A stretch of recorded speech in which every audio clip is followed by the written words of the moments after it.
And we want to bring in Q13's Brandi Kruse now. Brandi, so off your election sometimes, aren't as sexy and don't get as much attention, but there's a lot on the line in this one. There is. And in a year where we saw firsthand the impact that government can have on our lives, I mean, these are the races, I would argue, that are more important and pertinent to our everyday lives. And when we talk about, some of the crises that are happening in our region, as an example, the race for Seattle City Attorney, most years it wouldn't get much attention. But think about the things that the City Attorney's office deals with, the crises that the region is in, things like homelessness. I mean, gosh, we've gotten to a point in Seattle where there's homeless camps, or at least where kids play and go to school. I mean, that's a crisis level. Property damage, protests that turn into riots. We saw an awful lot of them last year. A lot of those cases fall in the misdemeanor realm, which is the Seattle City Attorney's Office. The rampant shoplifting that we have seen at retail stores, across Seattle, but elsewhere as well. So many issues at stake. So I want to touch on that race quickly, because again, think about the profound impact of that office, an office that on many years wouldn't get much attention. You have Pete Holmes, the current Seattle City Attorney, who wants a fourth term in that job. He's been criticized by some for not being tough enough on crime and leading to the situation we find ourselves in now. Ann Davison, who you probably recognize her, she ran for city council in 2019.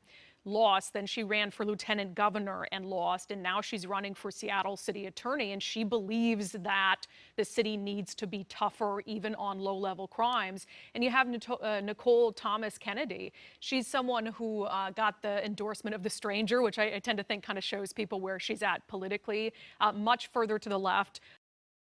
That we shouldn't be, throwing people in jail for misdemeanor crimes, sort of agrees with that mindset. Our Hannah Kim is going to dive into this race in depth next week, but we want to give you a preview of what these candidates are all about. We have to see an increase of crime, a declining of prosecution that has gone on, and it creates the culture of, we invite you to come and just commit crimes here. If your only response is lock them up in jail, then you will find that's extremely expensive and extremely inexpensive. That's not Seattle values. That's a Republican law and order value. You have something like a shoplift where the merchandise is recovered, and it's, I don't see the point in spending thousands of dollars of the city's money on prosecuting that. It doesn't make any sense to me.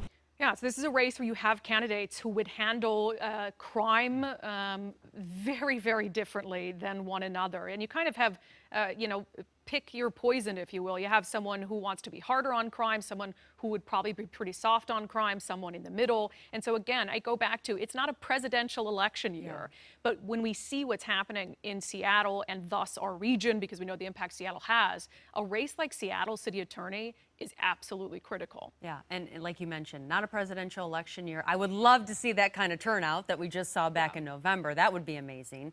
You were talking about earlier this morning that you think this is a make or break election for Seattle in particular. Why do you say that? Undeniable. We have seen, and we'll be honest about it, and every candidate will admit this, Seattle has seen better days. I've been here for a decade. Just look at how out of control the homeless crisis has become. That's devastating to see the levels of that, and concern about whether this has become an environment that is not friendly to businesses and whether good paying jobs are going to go to town. The mayoral race this time around is interesting because Mayor Jenny Durkan, as you guys know, decided she wasn't going to seek re-election. To serve one term, she's like, that's it, I'm done. And it was a challenging 4 years for her. Think about it, she had to deal with COVID, all the protests and riots last summer, debate over police funding, and do so in an incredibly toxic environment at City Hall. So she's like, one term, that's enough. I talked to the mayor. She told me she is not going to issue an endorsement ahead of the August primary. It's very possible she does after the August primary, but in that race as well. And we'll talk more about those races in depth next week. You have candidates who are pro-business, sort of pro-labor versus, pro-police, more anti-police. It is going to have, and remember, what happens in Seattle has such a profound impact on the entire region, and I would argue the entire state.